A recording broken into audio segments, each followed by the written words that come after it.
Hi friends, welcome to AKB Kitchen. இன்னைக்கு நம்ம என்ன பார்க்க போறோம்னா ஒரு சைட் டிஷ் ரெசிபி தான். இது ரொம்பவே டேஸ்டா இருக்கும்.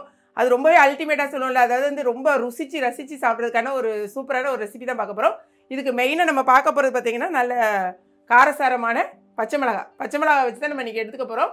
எப்படி பண்றேங்கறத பார்க்கறோம். ரொம்ப ஈஸியா இருக்கும். ஆனா டேஸ்ட் ரொம்ப டாஸ்மா இருக்கும். இதுக்கு முதல்ல வந்து ஒரு கடாய் அடுப்புல வச்சுக்கலாம்.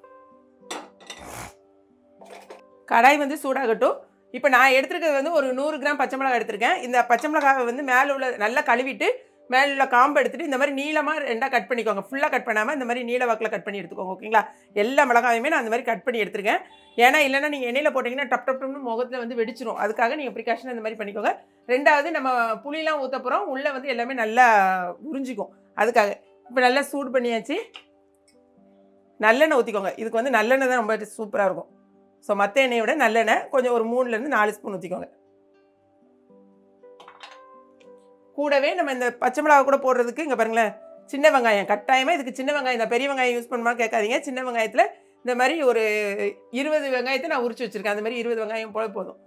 ஓகேங்களா? இதையும் கட்டாயம் போட்டு பாருங்கள். அப்படி இல்லை உங்களுக்கு சின்ன வெங்காயம் இல்லைன்னா வெறும் பச்சை மிளகாவையும் செய்யலாம். அதுவும் சூப்பராக தான் இருக்கும். எண்ணெய் சூடாகட்டும். எண்ணெய் சூடானோடனே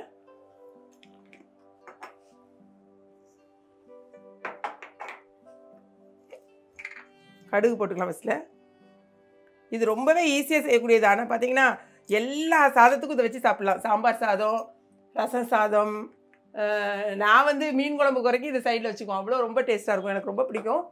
எங்கள் வீட்லேயுமே எல்லாருமே நல்லா சாப்பிடக்கூடியது.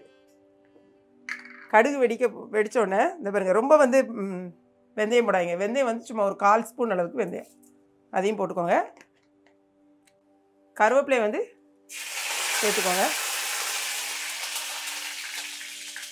இப்போ கருவேப்பிலை போட்டதுக்கப்புறமா அங்கே பாருங்களேன், கொஞ்சமாக இந்த பச்சை மிளகாய் போடுறதுக்கு முன்னால் கட்டாயமாக பெருங்காயத்தூள் ஆட் பண்ணிக்கோங்க. பெருங்காயத்தூள் 1/4 ஸ்பூன், ஒரு 1/4 ஸ்பூன் அளவுக்கு பெருங்காயத்தூள். அதுக்கப்புறமா நம்ம வந்து பச்சை மிளகாய் போடுறோம். கொஞ்சம் பார்த்து நல்ல ஸ்டவ்வை நான் சிம் பண்ணிட்டேன். வச்சு கிளறி விடுங்க. கூடவே இந்த வெங்காயத்தையும் நீங்கள் போட்டுடலாம்.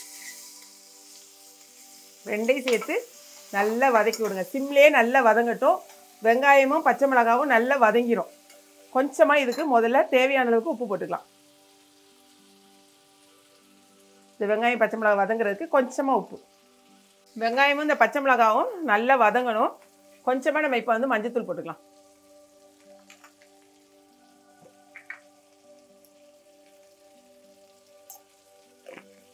இந்த எண்ணெயிலே வதங்கட்டும். ஓகேயா? இப்போ இது நல்லா அப்படியே எண்ணெயில் வதங்க அந்த ஒரு வாசனையும் இது சூப்பராக இருக்கும். இப்படி வதங்கட்டும்.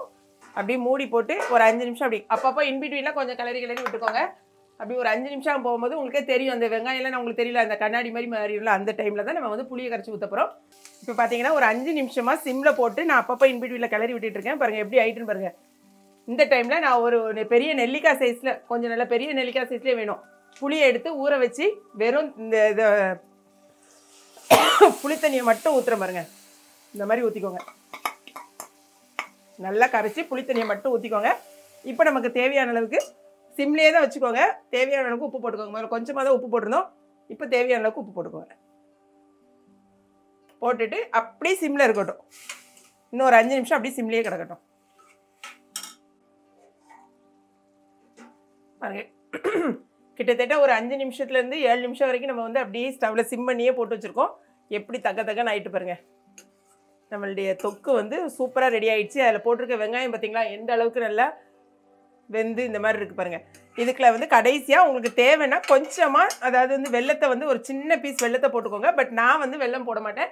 ஏன்னா எங்களுக்கு வந்து புளிப்பு காரம் ரொம்பவே பிடிக்கும். அதனால் நான் வெல்லம் போடல. மற்றவங்க கொஞ்சம் காரம் பிடிக்காதவங்க கொஞ்சம் வந்து வெல்லம் ஆட் பண்ணிக்கோங்க. ஓகேங்களா?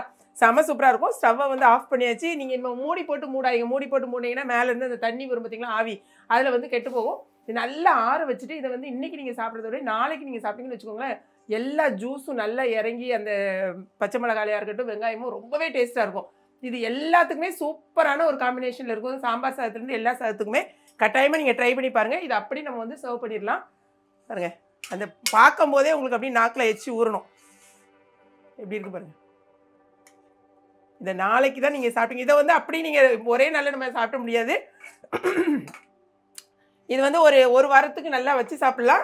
நல்ல ஏர்டைட் கண்டெய்னரில் போட்டுக்கோங்க. உங்களுக்கு கொஞ்சம் ஒரு மாதிரி இருந்துச்சுன்னா நீங்கள் ஃப்ரிட்ஜில் கூட வச்சுக்கோங்க. ஓகேங்களா?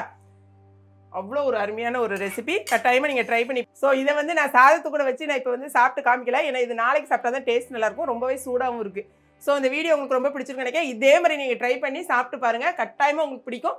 இது வந்து சவுத் சைடில், அதாவது எங்கள் திருநெல்வேலி, தூத்துக்குடி சைடில் எல்லாருக்குமே ரொம்ப பிடிச்சி சாப்பிடக்கூடிய ஒரு டிஷ். ஓகேங்களா? நம்ம ஊர் சைடாக இருந்தால் நீங்கள் வந்து உடனே எங்களுக்கு வந்து மெசேஜ் பண்ணுங்கள். ஆமாக்கா எனக்கு பிடிக்கும் அப்படின்னு எனக்கு சொல்லுங்கள். நானும் உங்களுக்கு வந்து தேங்க்ஸ் சொல்லி மெசேஜ் கட்டாயமாக பண்ணுவேன். ஸோ அந்த வீடியோ பிடிச்சிருந்துச்சுன்னா லைக் பண்ணுங்கள். மறக்காமல் கிளாட் ஃபேஷனையும் ஏகே பிக்னி சப்ஸ்கிரைப் பண்ணுங்கள். தேங்க்ஸ் ஃபார் வாட்சிங்.